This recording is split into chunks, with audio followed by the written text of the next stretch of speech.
It's Aunt Flo. Ah, Magician, there you are. Oh, Aunt Flo. Mwah, mwah. How nice to see you. Hello, Toby. Hello. Is that your magic hat? Yes, it is, Toby. Go on, put it on. There she goes. It's fun, isn't it? Oh, it is. I enjoy floating around in the air.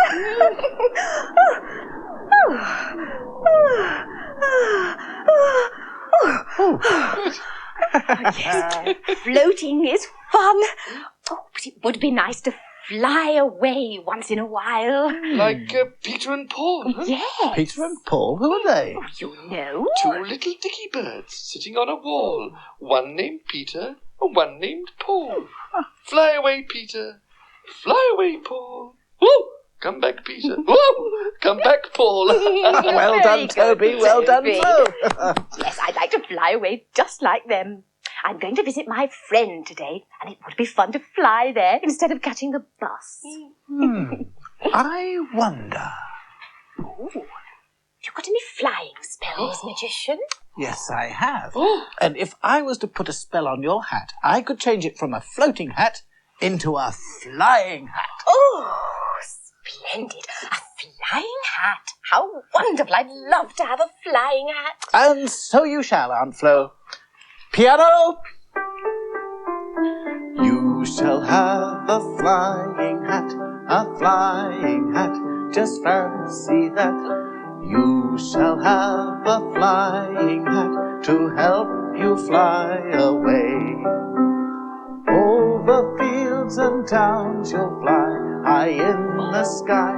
Oh me, oh my. Over fields and towns you'll fly, high in the sky.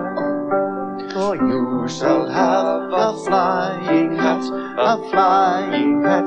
Just fancy that. You shall have a flying hat to help you fly away. Oh, splendid. How long will it take to make the spell? Oh, not long, Aunt Flo. Good. Then I must go to my allotment and get some vegetables. And when you return, this shall be a flying hat. I can hardly wait. Toodaloo. See you soon. Toodaloo, Bye-bye, Aunt Aunt Flo. Flo. Now, where's that flying spell? Have you used a flying spell before? Oh, yes. Oh, although not for a while, though. In fact, I think the last time I used it was when I put a flying spell on the flying saucer. The flying saucer. Don't touch that, Toby. Why not? The last time someone touched that, well, hickory-dickory-dare, the cat flew up in the air. She came back down in Candletown, hickory-dickory-dare. Cat flew up in the air? What cat? Let's go to the puddle and see. Oh, okay. Take care, Toby. Okay, I'm coming. Here I come then. Don't start without me. You're there.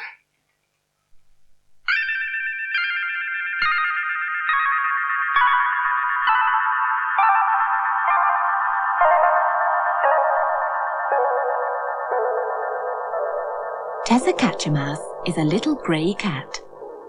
She lives in a hole under the front steps of the magician's house. She lives there with her mother, Pegs, and her brother, Tim. One day, Tessa thought she'd like to see the magician again, so she climbed up the big tree by the house. But when she looked in through the skylight, the room was empty. The magician wasn't there. The long pole was leaning against the skylight. Tessa climbed down the pole and ran across to the magician's chair. The table was close to the chair, and there was a big saucer on it. Tessa jumped onto the table, and looked at the saucer very carefully. There were 2 words written on the saucer, but Tessa couldn't read yet, so she didn't know what the words were. Tessa stepped into the saucer to have a better look, and she put her paw right on the little red button in the bottom of the saucer.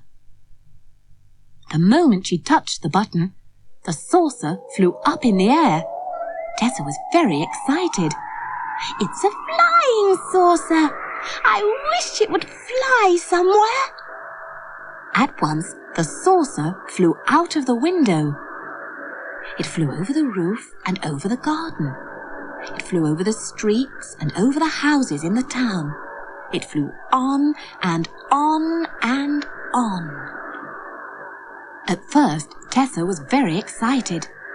She went to the edge of the saucer and looked down at the houses below. "I'd like it to stop for a while," she said to herself. "I'd like to look at those houses." But the saucer flew on and on. Tessa began to feel frightened. "Meow," she cried. "I want to go home. I want to go back to Peg's." But the saucer flew on and on. The saucer flew over the park. It flew on over the river. "Meow," cried Tessa. "I want to go home." "Oh dear," cried Tessa. "I wish I was home." And she sat down on the little red button.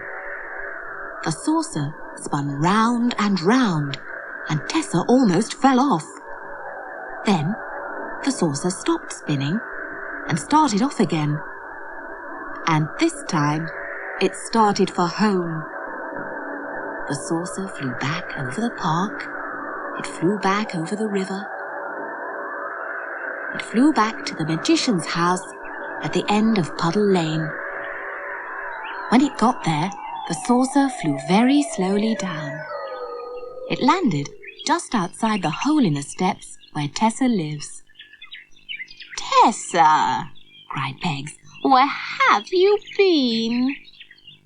"A saucer took me for a ride," said Tessa, "but I'm so glad to be back home." "I should think you are," said Pegs.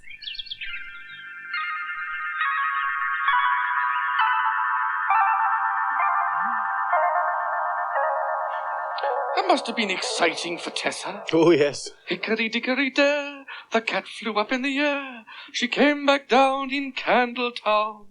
Hickory-dickory-dare. Well done, Toby. Right, let's go and see if all the words are in the book. Oh, yes, please. Pencils and paper, pens and ink, the words shall appear before you can blink. Now then, the story should start with Tessa. That's right. There she is. Let's write that in.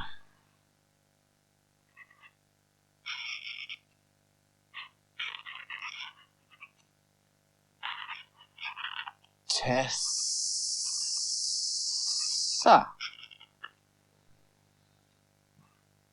Then she saw the flying saucer with the button. Can you remember what colour the button was? Blue.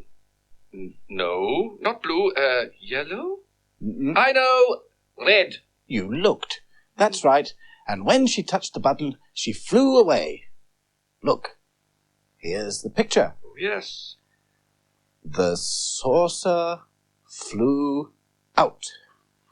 But the saucer wouldn't bring her back. Till she sat on the button, and the saucer flew back here. No, not here. The saucer flew down. Oh, yes, it took Tessa back to the hole here. That's right. And I think the title of the story must be The Flying Saucer. Oh, good. Good. Where's that spell I used to make the saucer fly? It should work just as well on Auntie Flo's hat. Oh, she shall have a flying hat, a flying hat. What do we need first? A colour. What colour, though? I know, the same colour as the sky. Huh? But the sky can be all sorts of colours. Sometimes it's grey, sometimes bits of it are pink. But mostly the sky is blue. Then blue it shall be.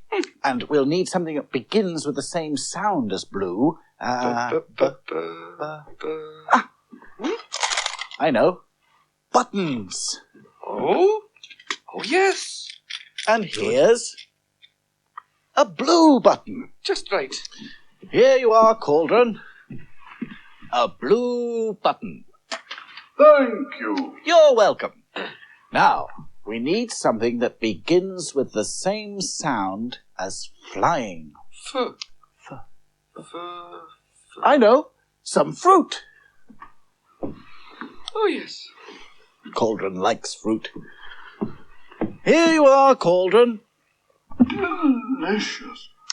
Right. Now, we need something that flies. Oh, on the shelf behind you. Huh? A kite. Of course. Well done, Toby. Good idea.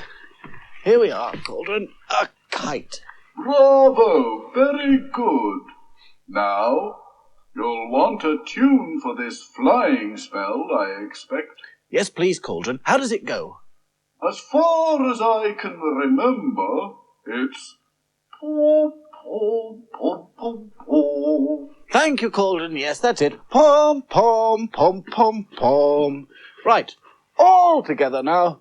Pom, pom, pom, pom, pom. And now, the magic clap.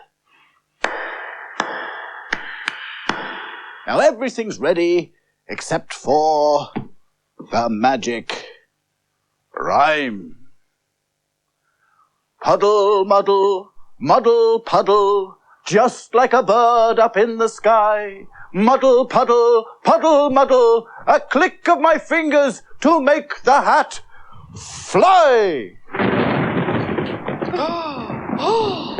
It's just like the flying saucer. Yes, but it's not supposed to do that until Aunt Flo is wearing it. Oh! Hat, come back here at once. Hello, magician. Where's my flying hat? I'm sorry, Aunt Flo. Whoops! I don't interrupt your game, magician, but I've called back for my flying hat and it's on the spell. He's done the spell, all right. Whoop! Oh, and where's my flying hat? There, look, it's up there. My flying hat. I'm sorry, Aunt Flo, but I put the spell on it and it just flew away. Come down here at once. Oh, just wait till I get you. Oh. Come on.